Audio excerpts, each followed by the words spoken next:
Thank you so much for 1,000 subscribers. I could not be more thankful.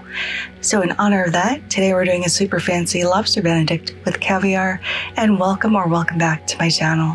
For this dish, we need 2 4-ounce lobster tails, but we want to take the meat out of the shell.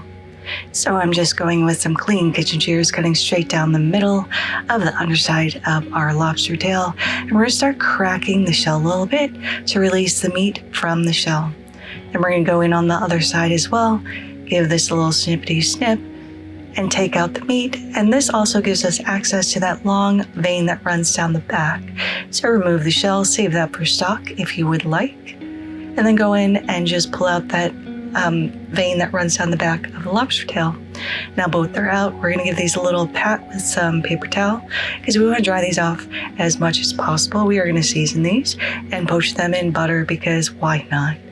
So once they are all patted dry, you can use paper towel to clean off your tail as well if there's any excess vein still stuck to it. We're going to season with about a 1/4 teaspoon of salt, 1/4 teaspoon of black pepper. Over on the stove, in a large sauté pan, we're going to melt 4 tablespoons of unsalted butter. And once that's melted, we're going to drop in our precious lobster tails. And we're only going to poach these for about 2 minutes per side, or until it's just opaque. It's going to keep cooking when we take this out, and we don't want to overcook it because it'll become rubbery. So after they're cooked, we're going to take these out and let them cool down. You can save that butter to make the hollandaise sauce. I forgot and I discarded it. Shame on me, but save that if you want to use it for the hollandaise. Once your lobster tail is cooled a little bit, we're just going to chop this into nice big chunks. Or set that aside. We're also using asparagus for this, so I have about a 1/2 pound of pencil asparagus, just breaking off that woody end and chopping this into small pieces. This is going to be 1 layer of our Benedict. So once that's chopped up, we can set that aside as well. We also need to crack 4 eggs, and you've seen me do this before in the last Benedict video. I just like to run it through a strainer really quickly to get off as much of the watery white part as we can, and these go into individual ramekins. We're also going to need 3 egg yolks for a hollandaise, and I find the easiest way to separate this is with clean hands. So just removing the yolk from the white and dropping that into a separate container, and save those whites for an egg white omelet. That would be delicious. So plop those 3 yolks into your blender. I have still not found a way to thoroughly get these spots off. This is a clean pitcher, but if anyone has any tips for me to get my Vitamix pitcher clean, please drop it in the comments below. Now we're going to add in 1 to 2 tablespoons of lemon juice and pulse this for about 20 seconds before adding in 6 tablespoons of hot, melted, unsalted butter. This is going to cook the egg yolks and emulsify our sauce.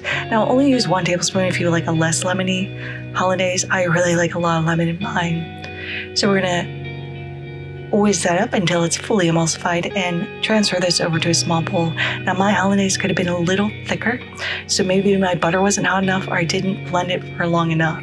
So we're going to season this with a 1/4 teaspoon of salt, a 1/4 teaspoon of black pepper, and a pinch of cayenne. This is going to add a little kick to the hollandaise.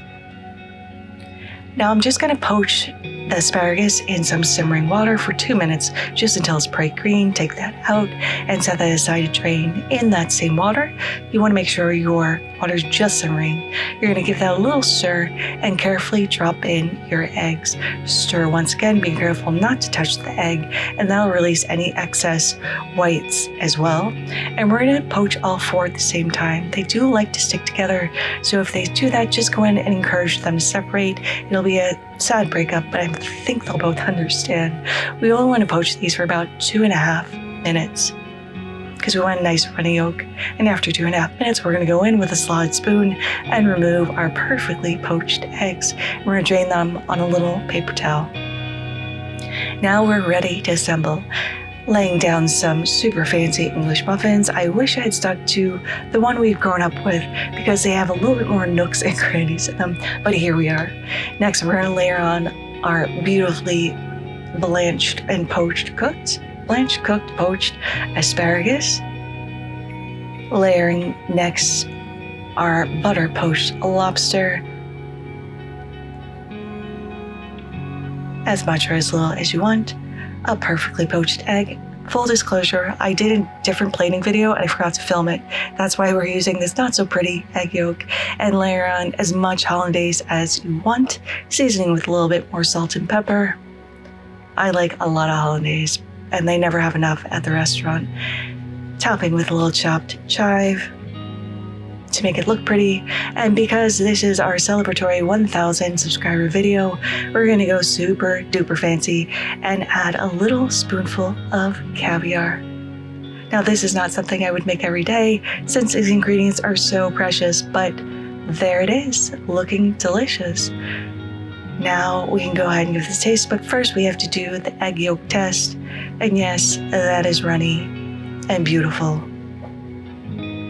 So now let's go ahead and give this a taste. Again, I wish I'd used the English muffins I'd grown up with because these were a little dense, but I thought fancy breakfast, fancy English muffins, creating the perfect bite, a little asparagus, a little lobster, poached egg, some caviar, that runny yolk, that lemony hollandaise, and we'll go ahead and give this a taste. This is so delicious. It's so decadent. You get the crunch from the asparagus, the little pops of saltiness from the caviar. The lobster is buttery, sweet, and delicious. That egg yolk runs through and creates a beautiful sauce, along with that gorgeous, bright hollandaise sauce. Oh my goodness, this was absolutely amazing. And I really do hope you all try to make this in your home, but there it is. Extra fancy lobster eggs Benedict with caviar. Thank you again so much for 1,000 subscribers. I really can't believe it. If you like this video, please give it a like. If you loved it, please consider subscribing and hitting that notification bell if you haven't already, because I put out new videos every Thursday. Thank you all again. And until next time, happy cooking.